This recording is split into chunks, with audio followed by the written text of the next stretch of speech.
If you look at a map of the Earth at the turn of the 20th century, one political entity controlled roughly 24% of both the global landmass and the human population.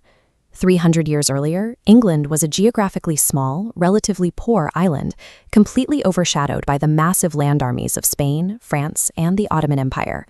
Yet by the 1800s, this isolated kingdom had mutated into the absolute center of global commerce, banking, and insurance. Look at this archival image of London's Royal Exchange. This density of commercial traffic represents an economic gravity so intense that entirely independent nations across South America and Asia relied on British banks and shipping firms to survive. The blueprint for this network began with the East India Company, a corporate prototype that merged international trade with private militarism to conquer overseas markets. By monopolizing these markets, London generated an accumulation of capital that surpassed any previous human civilization. The British Empire's true power lay in its role as the central routing hub for the world's capital and resources. Direct territorial occupation was often a secondary necessity of this financial control. Previous empires operated on simple mechanics.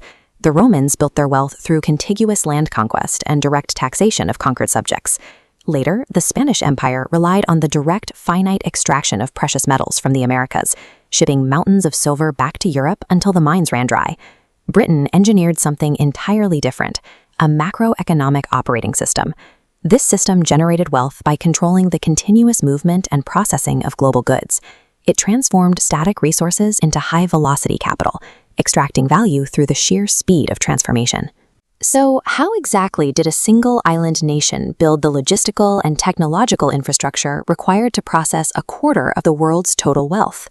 To understand the mechanics of this wealth, we have to deconstruct the engine that powered it, starting at the microscopic level of heat and pressure. For thousands of years, all global economies faced a strict biological bottleneck.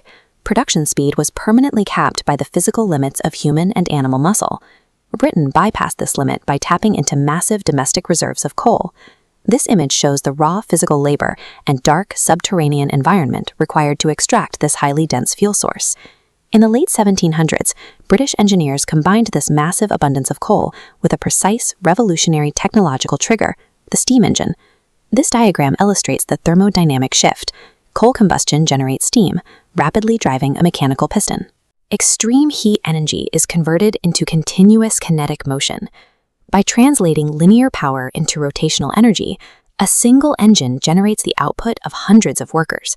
This level of concentrated energy allowed British industries to completely decouple their production capacity from the natural limitations of the human body.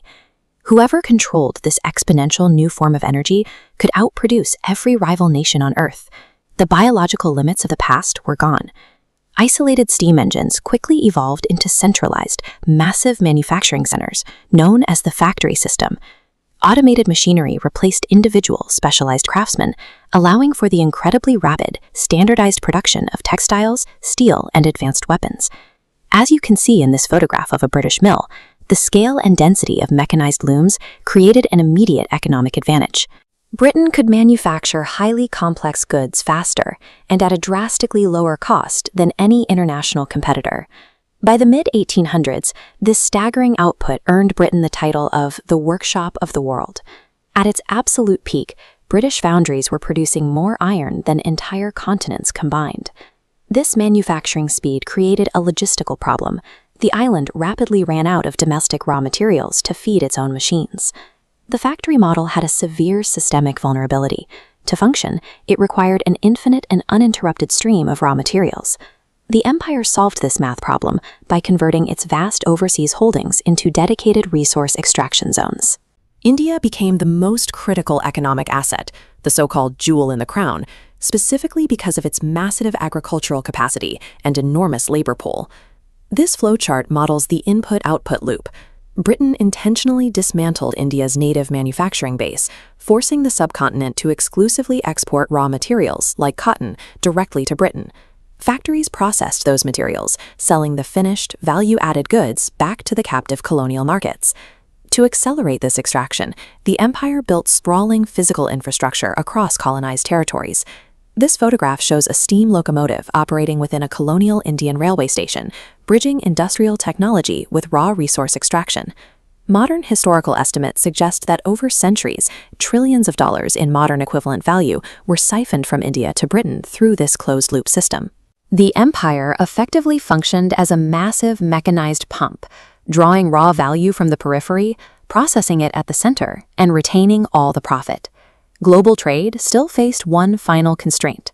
Long-distance ocean supply chains are highly vulnerable to piracy, harsh weather, and rival empires. If the maritime highways were blocked, the entire British economic engine would stall and collapse. They required a dedicated logistical security apparatus. Britain built the Royal Navy into a maritime force so massive, it often eclipsed the combined size of several rival navies. Look at the sheer volume and defensive posture of the battleships stretching across the horizon in this image. This powerful fleet served a direct economic purpose. It physically enforced a strict monopoly on global ocean transit routes. By controlling vital geographical choke points, Britain gained the leverage to dictate shipping times and costs for the entire planet. The Suez Canal is the ultimate example of this strategy. This photograph shows massive ships navigating the narrow desert choke point, demonstrating how Britain combined engineering with naval dominance to shortcut global trade routes. Naval supremacy eliminated transit friction, ensuring the British macroeconomic machine ran without interruption during the long period known as Pax Britannica. The complete engine was highly efficient. Coal fired the factories, colonies fed the machines, the Navy secured the routes, and London banked the capital. The high-yield economic systems often require severe human exploitation to maintain their profit margins. To maximize early agricultural output, the empire relied heavily on brutal forced labor models, specifically the Atlantic slave trade, driving enormous profits from sugar plantations in the Caribbean. Later imperial economic policies ruthlessly prioritized exporting cash crops, even during catastrophic local crop failures. This resulted in millions of deaths in colonial famines across Ireland and India, all while food continued to flow out of those regions and into British markets. The title of the richest empire in history is inextricably linked to the systemic extraction of life and labor from colonized populations. Even the most secure operating system degrades under extreme external stress. Look at these exhausted WW1 soldiers in a trench.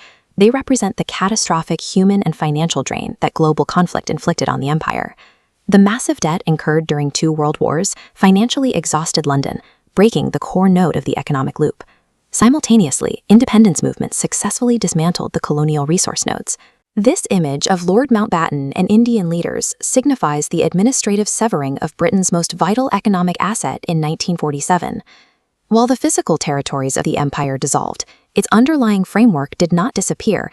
It was simply adopted by the rest of the world. International banking standards, globalized supply chains, and the use of English as the language of commerce are all enduring architectural fingerprints of the empire. The British Empire served as the mechanical catalyst that transitioned human history from localized agrarian kingdoms into the hyper-industrialized, interconnected global economy we live in today.